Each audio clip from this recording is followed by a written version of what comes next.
Welcome back to our channels, Warriors. We are still growing. If you haven't had your primo that's always on the sick one, smash that subscribe button. Go and have him smash it right now. First and foremost, let me give a shout out to the homie in Scotland, Tartan Spartan. Now to the newest patrons, Coach Ken, Miguel L, AI Vega, Fio, Claudia, Miguel M, Let Our Actions Lead Others to Christ, Big Bad 48, Nova, Jack, Linda, Michigan Wolverines, the homie Marius, Chevelle 66, Gigi, Abuelita's Journey, and Daus Herrero. If you have not already joined the Patreon, right? It's only growing. Sign up in the link in the description below. This episode right here, man. Hector, you've done talked about your time as a correctional officer, right? As a CO. Man, you done proven yourself, right? That you were about the business, right? That you were a down-ass fool as a CO. But what about your time as a supervisor, as a sergeant in the California Department of Corrections? Yeah, as you guys know, I did make it to the rank of lieutenant. So here we go. Sergeant. My initial plan, right? Initial plan was to do 28 years as a CO, as an officer, right? Without the stripes, without the bars, that's it. CO, knuckle dragger. That was the initial plan at the young, ripe age of 22, right? Young ass fool. So, what happened? Well, along the way, I met a lot of sergeants and a lot of OG officers that would tell me, hey, you need to promote. You need to promote. We regret, the officers would tell us, hey, we regret not promoting when we were younger. We look at our peers now, they're wardens or associate wardens, chiefs. Like, that could have been us, but we didn't promote. I'm like, okay. Right? Eventually, if enough people start telling you the same thing, it's kind of like a light bulb goes off, so to say, right? That coupled with, and I'll be real with you, there was a guy with the nickname, I'm going to do a whole video on nicknames, with the nickname of Ratdriguez, right? He was a CO. He became my acting sergeant. And I'm like, oh, nah, man. Nah, I can't have Ratdriguez as my, I can't be having that, right? I can't have Rodriguez as my sergeant. So that in itself pushed me to like, okay, I see where this is going. But I already had, let me see if it's a whole process, 7 years in the department, right? Right now, that is rare for somebody to promote late in the game. Right now, usually people are promoting fairly early on in their career. Is that a bad thing? Is that a good thing? It just is what it is, right? It just is what it is.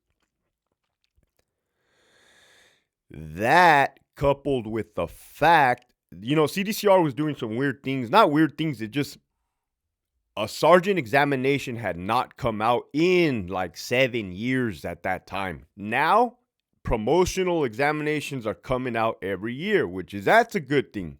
CDCR. That is a good thing, right? Every year, consistency, about time. But at that time, it had been like a 6-year drought, right? Plus, I had to be an officer for 2 years to be able to be eligible to promote to that next level. So all in all, man, I take the test, sergeant exam. I rank something dumb like 5, right? Like, that's what I ranked, man. So if you guys didn't know, when you take an examination for the state, you get ranked, right? Ranks 1, 2, 3, 4, 5. They usually stop it at 5 or 6. If you didn't pass it, you didn't pass it, right? You're not on a rank. You didn't rank. If you rank 1, 2, or 3, everybody would always say, oh, you rank top 3, you're getting picked up. You're getting picked up no matter what. And I was like, okay, well, fuck, your boy's dumb as fuck, right? Rank 5. Never been the book smart type of guy, for the record. So, now comes the interview, right? Interview. I was at Centinela State Prison as a CO, right? As a young, hard-charging cop.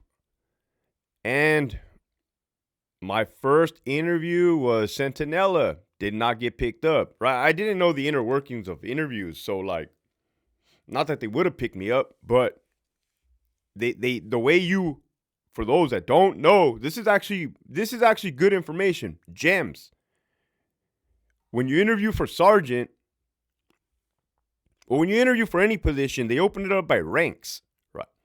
So the ones that are eligible to interview are ranks 1, 2, and 3, okay? Once they pick up everybody in rank 1, throughout the state, mind you, so you can have some hillbilly in high desert that wants to come down and eat some tacos and go to Adelitas. Go to Adelitas and TJ, right? And he can come down and be a sergeant, right? Might need a translator, but it's all good. There's plenty. After everybody in rank 1 gets exhausted, now they can open up ranks 2, 3, and 4. See how that works? They pick up everybody from rank 2. Now you get 3, 4, and 5. Your boy Hector was in 5. What's up, fellas? Right? So I did not get picked up at Centinela, not once. I interviewed one time. I interviewed twice at Centinela. Now here's a funny story. Rumors in California Department of Corrections. Rumors are worse than high school. Hearsay. Don't you ever go believing a rumor or a hearsay. And here's why. Oh, man. I told you guys my dad was a CO at Centinela. I was a CO at Centinela. They catch wind that I interview, right? Everybody knows everything. All of a sudden, what I think is they started doing background checks, reference checks, calling the supervisor checks. That's part of the process. I think they were doing that for me. So everybody kind of automatically assumed that I got picked up, or that was a rumor that got started. Congratulating my dad. Man, how disrespectful. Man. But that's the thing. It was like everybody bought into that rumor or fed the rumor, right? So like started congratulating my daddy. Congratulations for your son getting picked up. Started congratulating me. In my head, right? I was 7 years in the department. That's new, right? That's new. So for those of you with 3 or 4 years in the department that think you're a veterano, whoa, buckle those brown Uggs. So fairly new, right? Green as in you. Man, I go out and I get a new dog and I call him Sargy. I get Chevron tattooed on my arms. Nah, just kidding. But you know what I mean? Like I freaking in my head, I think I'm a sergeant. Lo and behold, I do not get picked up. I'm devastated. I'm like, oh, hell no. I feel like a buffoon, right? I'm over here. I bought out all the Sizzlers. They bring the plates, right? Don't you know who I am? I'm a sergeant of the law. Well, needless to say, I didn't get picked up. Not the first time I interviewed at Centinela. Not the second time I interviewed at Centinela. The third interview that I did was at CIW, right? California Institute for Women. My whole plan in my dumb head at the time, this is when I was putting the career in my mind first ahead of my home life. My whole dumb plan was because I wanted sergeant, now I was like infatuated with sergeant, now I'm sucked in. The machine was to move over there. I should have Googled it before, but there's like a little small town right there. We're right outside of CIW, right? It's not Norco. It's not Corona. There's another little one, Ever something. In my head, I'm already buying a pad right there because had I got picked up at CIW, and I think things happen for a reason, clearly, and I didn't get picked up at CIW. Man, they asked your boy on the interview panel, you're a brand new sergeant. You see a female with a slice on her wrist in a dorm setting. What are you going to do? Man, your boy came from Sentinella, where they were slashing people left and right, stabbing people. So I'm like, oh, what I'm going to do right now, I'm going to roll up my sleeves, right? Start gaffling everybody up, start looking at tattoos, see what gang they're from. Wrong answer. Wrong prison. Wrong answer. They didn't want to hear that. They didn't want to hear that, right? Trick question. They got your boy. Duped me. Did not get picked up at CIW. I had a third interview at Sentinella. I got fed up with the process the day before my interview. So this is like interview number 4 or something. I canceled that interview at Sentinella, right? By my 5th damn interview, I'm already a pro, man. What's up?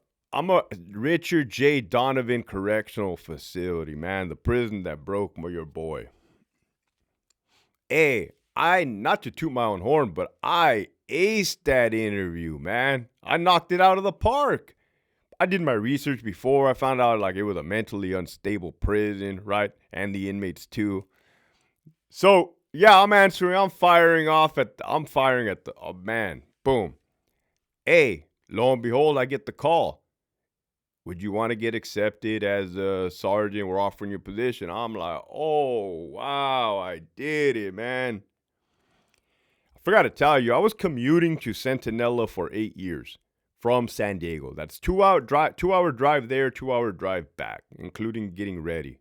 That broke your boy. Like 4 hours on the road every day for 8 years took its toll, let me tell you. So I was happy, man. I was right by the pad, right by the prison, like, oh, man. How bad could it be? How bad could it be?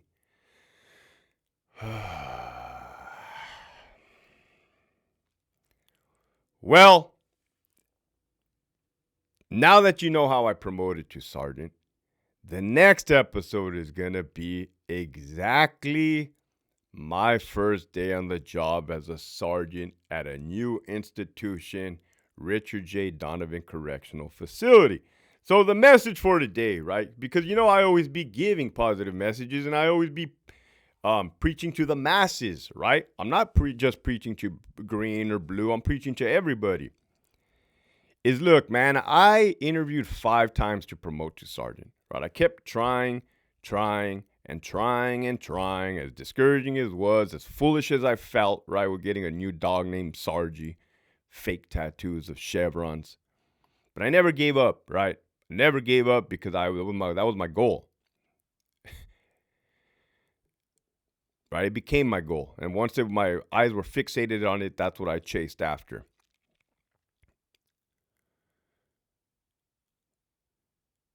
Never give up, right? And what you focus on, you can put everything all into negativity and get exactly that, or you can chase positivity and get exactly that, right? What you put in is what you get out. Keep pushing forward.